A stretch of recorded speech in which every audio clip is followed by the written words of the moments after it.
الله الرحمن الرحيم. وعن أبي يزيد معن بن يزيد بن الأخنس رضي الله عنهم وهو أبوه وجده صحابيون. نن زمونږ د ریاض الصالحین دویم نمبر درس ته او پنځم نمبر حدیث شریف ته. په دې حدیث شریف کې د ابو یزید چې یو صحابي دی 100 روپۍ صدقې په نیت جمعات ته راوړې او هلته کې یو سړي هغې خیرات کولو وکیل جوړ کو چې چاته به ورکړي. اتفاقي کار و چې یزید خپل زوی معن جمعات ته ورغی نو هغه سړي ورته هغه روپۍ ورکړي. چې کور ته راغی نو پلار ته یې عرض وکړو چې زه جومات ته تللی وم نو فلاني کس راته دا روپۍ صدقه کې راکړه. نو پلار ورته وفرمیل چې دا خو ما هغه ته د صدقې دپاره ورکړي، دا زما قصد خو نه و چې دا به یعنی چا اجنبي فقیر مسکین ته ورکړي نو تا ته خو به نه درکوي، یعنی زما دا اراده نه وه چې تاله به درکوي. مان فرمایي ما ورته ویل چې ستا صدقه خو شوه لیکن پلار مې چرته دا خبره منله، یعنی د دې خپلو کې اختلاف شو. نو فیصلې لپاره بیا نبی علیه صلات وسلام ته دوی دا خبره یوړه. نو نبی علیه صلات وسلام دا فرمایي چې وی فرمایل چې تا ته الله تعالی ستا په نیت ثواب درکړي. د دې پلار ته وفرمایل او ما ته وفرمایل چې صدا روپۍ چې دي دا ستا مبارک شه، دا ستا دپاره حلالې دي. نو وعن ابي يزيد معن بن يزيد بن الاخنس رضي الله عنهم. امام نووي رحمه الله فرمایي چې وهو ابوه وجده صحابيون. ابو یزید هغه معن هغه زوی د یزید هغه زوی د اخنس نه روایت کوي. امام نووي رحمه الله فرمایي چې وهو ابوه وجده صحابيون چې د دې پلار او نیکه ټول صحابه کرامو الله دوی نه راضي شي. قال فرمایي کان ابي یزید وہ ابي یزید اخرج دنانیر چې ویستلې دنانیر یتصدقو بها چې دا صدقه کی. فوضعها غی کې خودلې عند رجل یو کس سره فی المسجد په جمعات کې. دا وګورئ په صدقه کې ته یو کس وکیلم جوړولی شي. وی فرمایل چې دا کېده چې کم کس راله بس هغه ته به ورکې، کم مستحق نو هغې ته به ورکې.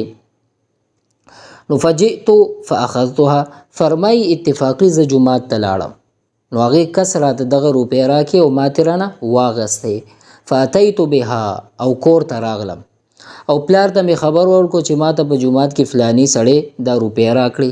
فقال دا فرمایي چې پلار وویل والله ما ایاک اردتو. نو پلار راته وویل چې دا خو ورته ما ورکړي و چې دا په چا باندې ته صدقه کا. والله ما ایاک اردتو، ما دې په الله قسم ما خو ستا اراده نه وکړي چې ته به ورځې او تا ته به دا درکوي. فخاصمته الى رسول الله صلی الله علیه وسلم. وی پدې کې زمونږ جګړه شو او فیصله کولو دپاره مو جګړه رسول الله صلی الله علیه وسلم ته یوړه. فقال نو نبی علیه صلات وسلام وفرمایل چې لکه ما نویت یا یزیدو، یزیده تا چې کم ثواب نیت کړی و تا ته هغه حاصل شو، الله تعالی به تا ته د هغې ثواب درکوي. ولکه ما اخذت یا معنو، او ما ته وفرمایل چې معنا تا چې کمې روپۍ واغستې هغه ستا شوې نو ستا دپاره حلالې دي، ستا ملکیت کې دي. نو یاد ساتئ دا نفلي صدقه وه، که زکات و نو بیا به دا دوباره زکات ورکول په ده باندې لازم و. زکات به یې نه و شوی ځکه چې دا زکات خپل پلار او اولاد ته نشي ورکولی. نو دلته نه یو مسله فهمیږي. خبره دا ده چې دا روپۍ چې و ما تاسو ته ویل چې دا د زکات نه و، دا صدقې و. چې زکات و نو د دې به بیا دغه نه و شوی ځکه چې علما کرام فرمایي دا مسلې لیکلی چې زکات په اصولو او په فروع باندې نه کیږي.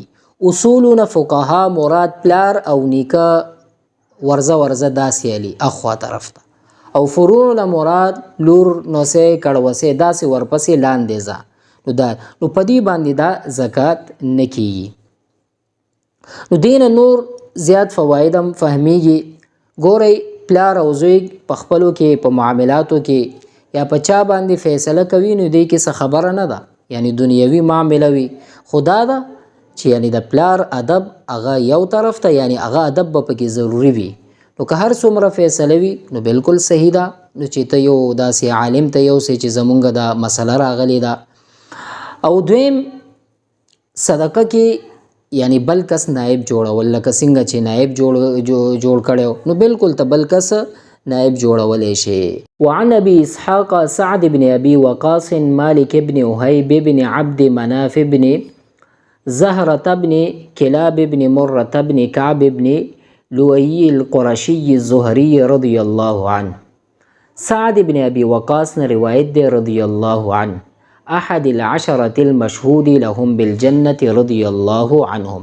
امام نووي رحم الله فرمای چې دا سعد بن ابي وقاص چې په هغه لسو کسانو کې دی چې چاته په دنیا کې د جنت زیری شوی دی، یعنی گواهی د جنت ورکړی شوی او په دنیا کې کنه. ټول صحابه کرام جنتیان دي، خو دوی ته په لس کسانو کې یعنی دا شامل چې په یو مجلس کې ورته ویل ابوبکر رضی الله، عمر رضی الله، علی رضی الله عنه، علی دا ټول یو سعد ابن ابي وقاص دا شو ټول فل جنه، یعنی دی جنتیان دي. نو په جنت کې یعنی په دنیا کې ول جنت زیره ورکړی شوی. امام نووي رحم الله فرمای چې دا سعد ابن ابي وقاص چې د داغونه یو صحابي. قال فرمای جاءني رسول الله صلى الله عليه وسلم يعودني عام حجة الوداع من وجع اشتد بي. د حجة الوداع پکال زما سخت دردو. نو رسول الله صلى الله عليه وسلم يعودني عام حجة الوداع زما بیمار پرسیتا تشریف راوړو، یعنی د هغه کالو یعنی لسم کال باندې شوی و دا، او بیا یو لسم کال باندې رسول الله مبارک صلی الله علیه وسلم دنیا نه رخصت شوی و. دا سعد بن ابي وقاص رضی الله عنه دا د رسول الله مبارک صلی الله علیه وسلم رشتہ دار هم. نو دلته نه دا فهمیږي چې استاد څومره لوی وي نو د شاګرد بیمار پرسه د پاره تلل پکار دی، لکه څنګه چې رسول الله مبارک صلی الله علیه وسلم تلو څومره لوی شخصیت دی. فقلت یا رسول الله، دا فرمای چې ما ورته عرض وکړو اے د الله رسول، انی قد بلغ بی من الوجع ما ترى، انی بشک قد بلغ تحقیق سره رسیدلې دی بی ما ته من الوجع هغه درد چې ما ترى ته ویني، ما ته چې څومره تکلیف دی تاسو وینئ. وانا ذو مال او زه مالدار سړی یم، ولا يرثني الا ابنه لي او زمانه صرف یو لور میراث وړي، ولا يرث مال میراث نه وړي مگر وړي یعنی یو لور می دا هغه میراث ما نه وړي. ما سره خو صدقه یعنی مطلب مال زیات، ما سره مال زیات دی یو لور می دا، او دینه بعد الله رب العزت چې دی د ته ډیر زیات بیا بچي ورکړي.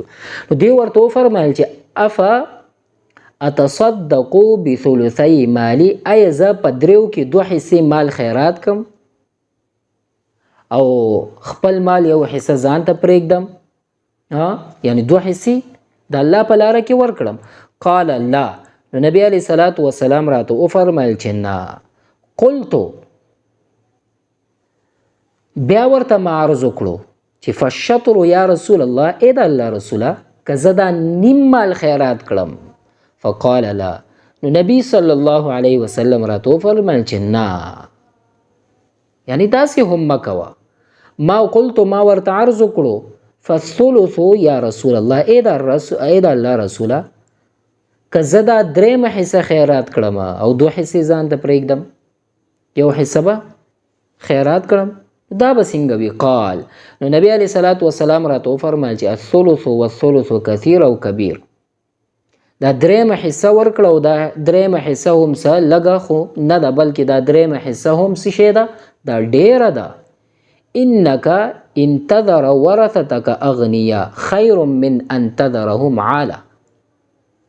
او بیا رسول الله مبارک صلی الله علیه وسلم فرمایي چې بهتره دا ده چې ته خپل دا بچی چې دی یعنی کم چې وراثت د نوړي دا مالدار پرې دی، دا بهتر دی د دینه چې خلکو ته غریبانان دی پریخي وي او خلکو ته محتاج وي او لاسونه به نیولي وي. دا ورته ځکه وی چې دا مشوره درته ځکه در کوم چې ته 3 حصہ ورکړه او خپل وارثان د مرګ نه پس مالدار پرېږده. نو دا ډیر ښه خبره ده. انک انتظر شکت پری ورثتک اغنیا مالدار خیر من ان تذرهم عالا د دینه چې ته څه شی پرېږدي غریبانان دې پرېښي وي یتکففون الناس چې خلکو ته یې لاسونه نیولي وي چې موږ ته خیرات او صدقات راکړئ نو دینه دا بهتر دی چې ته خپل دا کم چې د میراث وړي دغه مالداره پرېږدي ځکه چې ته اوس داسې دغه وکړي چې دا به فلان کیله ورکړي اوس که مثال 3 لکه یې پرېښې وي یا 2 لکه یې پرېښې ته وایې چې 1 لکه فلان کیله ورکړه خو که دا بیا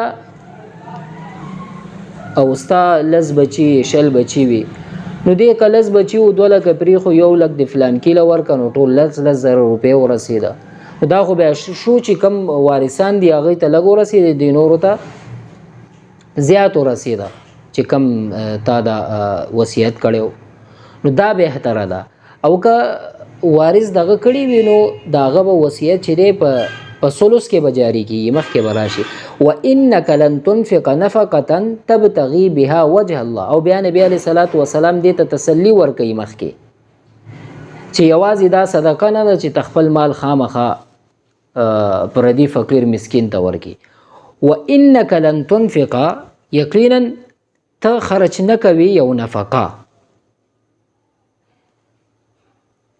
تبتغي بها وجه الله یعنی پاغي باندې د الله رضا د پاره کوي چې الله ما نه خوشاله شي نو الا اجرت علیها نو پاغه باندې وتا ته شي یعنی داغه بدله به درکولې شي اجر به الله رب العزت تا ته درکوي یعنی وانک لن تنفق نفقه تبتغي بها وجه الله ته چې کومه خرچه کوي او دا خرچه ستا په دې شرط وي چې الله رضا دې مطلب وي پتی نو الا اجرت علیها نو تا ته په هغې باندې ثواب میلاویږي حتی تر دې ما تجعل فی امراتک تر دې چې کومه ته نوړی راواخلې د خپل بیبي په خوله کې ایږدي یعنی هغې ته نان نفقه ورسکې او دا په ځان باندې ته حق ګڼې چې الله رب العزت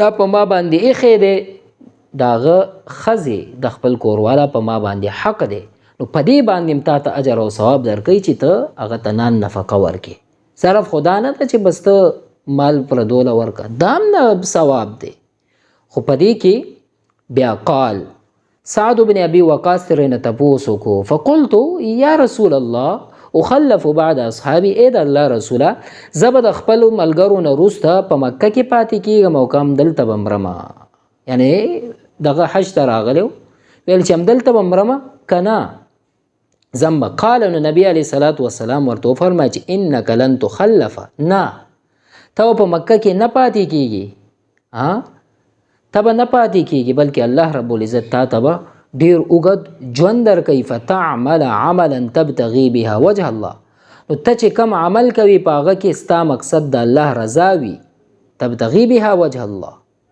د الله رضا وي نو الا ازددت به درجه ورفعه نو تا ته په هغې سره درجه او مرتبه کې اوچتوالی میلاویږي اوچتیږي به او بیا رسول الله مبارک صلی الله علیه وسلم فرمایي چې ولعلک ان تخلف حتی ینتفع بک اقوام او بیا ورته رسول الله مبارک صلی الله علیه وسلم دلته نه فرمایي یعنی دراز عمر به درته میلاویږي یعنی ان تخلف حتی ینتفع بک اقوام بیا ورته رسول الله مبارک ورته فرمایي چې تا ته به عمر میلاویږي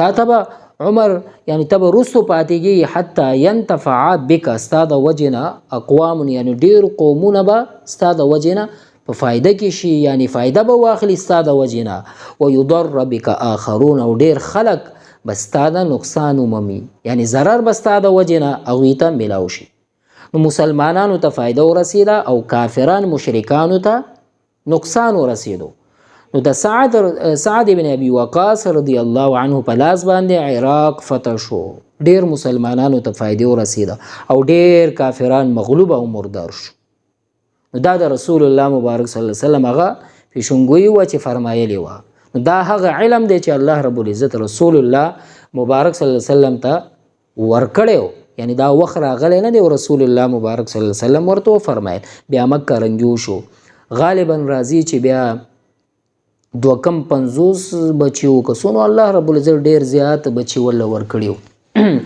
او بیا نبی علیه الصلاة والسلام فرمایي چې اللهم امضي لاصحاب حجرتهم. رسول الله مبارک صلی الله علیه وسلم خپل صحابه کرامو ته دعا فرمایي چې الله زما د صحابه کرامو حجرت پوره کړي، یعنی قبول کړي، امضي پوره کړي، قبول کړي. ولا تردهم على اعقابهم، دوی په پوندو باندې بیرته کفر ته ما واپس کوي. لكن البائس سعد بن خوله، لیکن مصیبت زده سعد بن خوله یعنی هغه چې هغه دلته وفات شو. او بیا يرثي له رسول الله صلی الله علیه وسلم ان مات بمکه، لیکن په فقیر سعد بن خوله باندې رسول الله صلی الله علیه وسلم د غم او خفګان زاد وکړو. په حدیث شریف کې بلګ تشریح وکړو چې علما کرامو کړي دي د مکې نه مدینی ته هجرت په اول د اسلام کې فرض وو.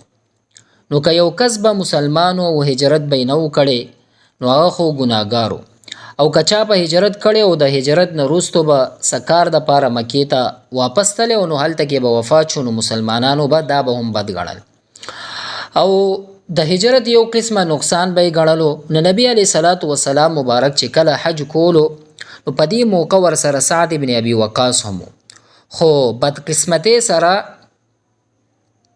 سعد په مکه کې ناجوړه شو چې کله نبی علیه صلات وسلام هغه بیمار پرسې ته تشریف یوړو نو سعد ترې نه تپوس وکړو چې یا رسول الله ما سره خو یره ده چې هسې نه زه په مکه کې وفات شمه او هجرت کې مې نقصان راشي، نو تاسو نه دا تپوس کوم چې زه په مکه کې مرم او که نه د خپلو ملګرو سره به مدینې ته ځم. نو نبی صلی الله علیه وسلم تسلی ورکړه چې نه، تا ته به الله ډېر ژوند درکوي او ډېر مسلمانانو ته به ستا د لاسه فایده رسي او ډېر کافران به ستا د لاسه په لړزان کې وي. او همدغه شان بیا وشو سعد بن ابي وقاص په لاس الله رب العزت اسلامي فتوحات ډېر زیات فتوحات یې وکړو، ډېر کافران د هغوی په لاس مردار شو. او دلته بیا رالو چې سعد ابن خوله رسول الله صلی الله علیه وسلم غم. نو سعد ابن ابي خوله چې دی، سعد ابن خوله دا په مکه کې وفات شو نو د هجرت کمال ورته حاصل نشو، یعنی هم په هغه ځای کې وفات شو د کوم ځای نه چې هجرت کړی وو. نو نبی علیه صلات وسلام په هغه باندې خفګان کولو چې کاش هغه هم په مدینه کې وفات شوی وي او د کامل هجرت مرتبه حاصل کړی وه.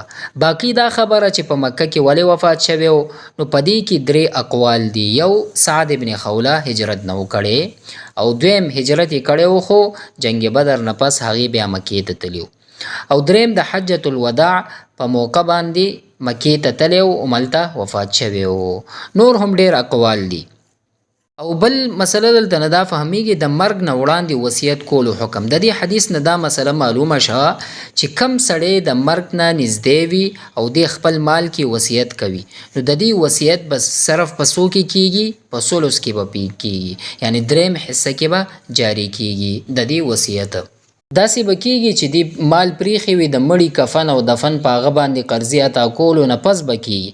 یعنی که یو کس وفات شي او د 4 لکه 15 لکه روپۍ پریښې وي په میراث کې پریښې نو اول به په دغه روپو کې د کفن او دفن باندې به لګولی شي چې څومره، بیا که د باندې چا قرضې وي نو هغه ته به هغه قرض ورکولی شي، هغه به خلاص شي. او د دې 2 کالونه نه بعد بیا که مثلا نورې روپۍ پاتې شوې و که دا وصیت کړی و چې زما په مال کې یعنی لږې ورکوي لکه 3 لکه روپۍ پریښې دي، بیا یې ویلې چې 1,10,000 روپۍ فلانی ته ورکړئ نو صرف به 1,00,000 روپۍ به هغه ته ورکولی شي، ځکه چې ټول مال دریم حصه 1,00,000 روپۍ دی نو 10,000 روپو کې به د وصیت نشي جاری کولی، یعنی وصیت چې دی هغه به په ثلث کې جاری کیږي په دریم کې.